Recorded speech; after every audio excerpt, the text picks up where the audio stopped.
Oi, eu sou o Gabriel Conde do Grupo 2 e eu vou falar um pouco sobre árvores e grafos para poder preparar o terreno para os meus próximos amigos.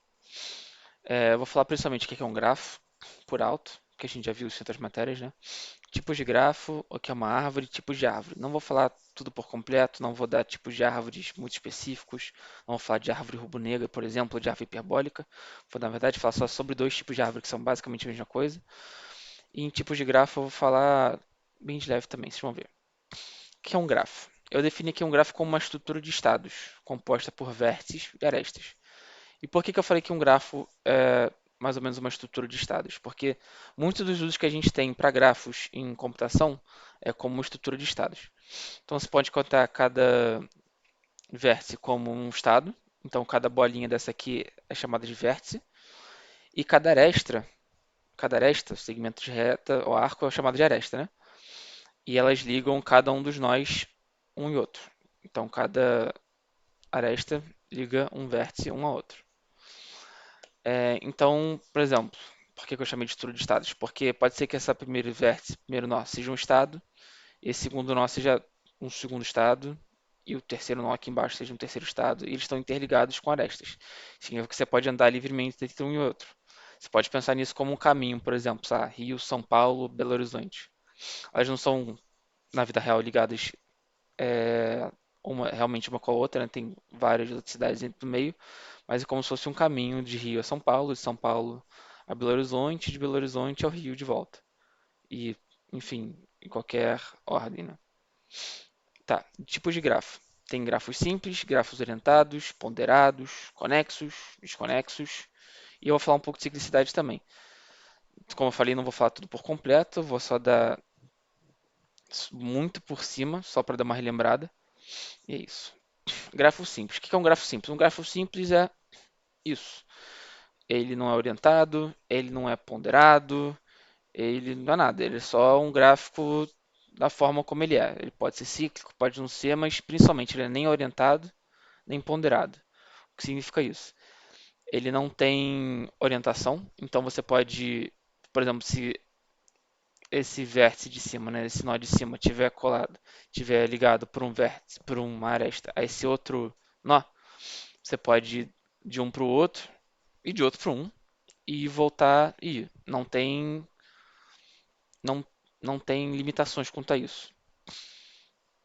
Num gráfico orientado você já tem limitação. Então, por exemplo, se você está em A, você pode ir só para C. Se você está em C, você pode ir só para A. Mas se você começa em B, por exemplo, você pode ir para A e depois você pode ir de A para C. E você sempre tem que seguir as arestas, né? As arestas elas são orientadas, elas podem, então, te falam de onde para onde você pode ir. Um gráfico ponderado é somente um gráfico onde cada uma das arestas tem um peso.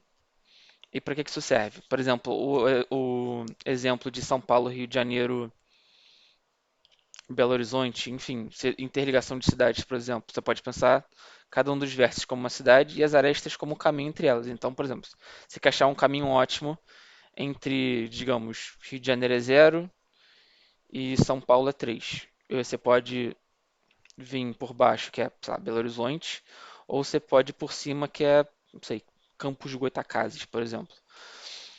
Você tem sempre um caminho que vai ser ótimo entre um vértice e outro. Não sempre, né? Pode ser que haja empate, obviamente, mas você pode pensar como a ponderação de cada uma das arestas como o peso que você dá entre a mudança de estado. Então você vai de estado A para estado B e a aresta entre A e B tem um de peso 5, então o peso da mudança de estado de A para B ou de B para A, se ele não for orientado, é de 5. É para isso que serve a ponderação. Sobre o grafo orientado, os casos de uso são mais ou menos os mesmos, né? Mas você não pode voltar. Então, num jogo, por exemplo, em jogo da velha, por exemplo, você vai ter vários estados. Você vai começar no estado onde é o jogo da velha vazio, né? Só a tralha. E aí o próximo estado é você, qualquer uma dessas com uma bola 1x. Vamos supor que bola comece. Você coloca uma bola no meio. Você só pode ir do jogo da velha vazio para bola no meio. Você não pode voltar. Para isso serve um grafo orientado, por exemplo. É um estado onde às vezes ele pode não ter volta. sobre grafos conexos e desconexos. Um gráfico conexo onde você tem um caminho sempre de um ponto para outro, eles estão sempre todos interligados. Não necessariamente você consegue ir de um para 4, por exemplo. Às vezes isso aqui pode ser um gráfico orientado e você tem um caminho de um para 4, mas não de 4 para um, porque às vezes você não pode voltar.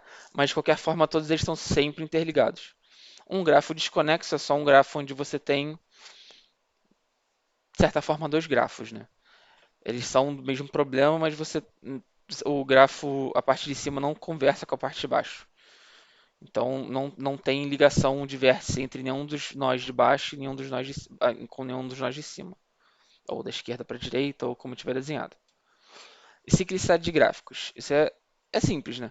Um ciclo é sempre que você pode andar infinitamente num grafo. Então, se o grafo ele é cíclico, significa que você pode mudar de estados n vezes, sendo um n infinito, e você vai continuar dentro do grafo. Você nunca vai ter que parar de andar. Então, por exemplo, aqui você pode ir de A para B, e de B para A, e de A para B, e de B para A, e de A para C, e de C para B, e de B para A, e você nunca vai parar em lugar nenhum. Você sempre pode continuar andando infinitamente. Ou, por exemplo, se tivesse uma ida de A para A, você pode ir de A para A, que às vezes isso acontece. Isso também é considerado cíclico. Agora, um acíclico é quando você tem um estado final, né? Não exatamente um estado final, mas é um lugar onde você não pode mais andar. Por exemplo, você começa em C, você vai para D e não tem mais para onde ir. Você começa em C, vai para A, vai para E e não tem mais para onde ir. Você não consegue nunca criar um ciclo. Você não pode ficar andando infinitamente. Você tem um número máximo de passos que você pode dar naquele caminho ou naquele grafo. E é isso. Isso é muito usado. Grafos são muito usados para máquinas de estados, por exemplo, como máquinas de Turing. Por isso que eu falei disso.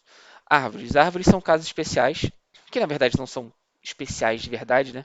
Mas que são grafos que são sempre acíclicos e conexos.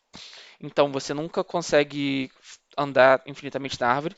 Você vai de um galho para outro, não de uma folha, né? Mas você vai sempre de um nó para outro. E eles são sempre conexos. Você nunca tem um galho separado. Então, se no mundo real, né, fazendo uma metáfora, se um galho cai de uma árvore, ele não faz mais parte de uma árvore. Ele agora é um galho e deixou de ser parte daquela árvore. Então, as árvores são sempre conexas. Eu vou falar de dois tipos de árvore, que são as binárias e as árvores AVL. Antes de mais nada, né, árvores AVL elas são binárias. Mas eu vou explicar por que disso. Tá, árvores binárias são árvores onde cada vértice pai, ou cada nó pai, tem no máximo dois vértices ou nós filhos. Então, por exemplo, 50 tem no máximo 17,76. E aí, como é que você vai organizar isso aqui? À esquerda são sempre os números menores e à direita sempre os maiores. Então, vamos supor que você começar com 50. Você quer adicionar 17 aqui. Aí você adiciona 17, vai estar à esquerda de 50, porque ele é menor do que 50.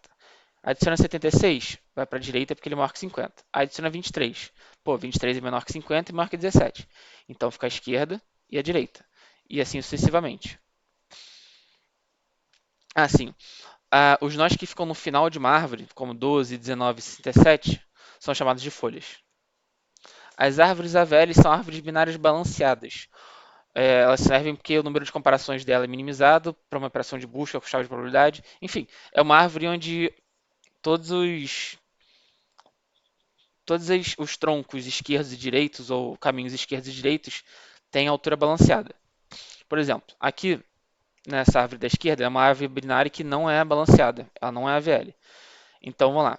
Por exemplo, 76 aqui. O filho esquerdo de 76 tem altura zero e o filho direito tem 1, 2, 3. Ela é balanceada se você diminuir o tamanho de uma e outra, né? A subtração do tamanho dos filhos esquerdo e direitos forem menores ou igual a 1. Então, por exemplo, aqui é 0 e aqui é 1, 2 e 3. Aqui para 54, a esquerda é 0 e o direito é 1, 2. Então ela não está balanceada. Aqui você pode ver que o filho esquerdo e o filho direito de 50 tem 1, 2, 3 aqui e o da direita tem 1, 2, 3 de máximo também. 72, mesma coisa, tem para a direita tem 1 e para a esquerda tem 2. Então é no máximo 2. E mesma coisa vão com tudo isso. Isso são árvores AVL. São árvores binárias balanceadas. E essa foi uma introdução rápida, só para preparar o terreno para os amigos. E é isso. Muito obrigado.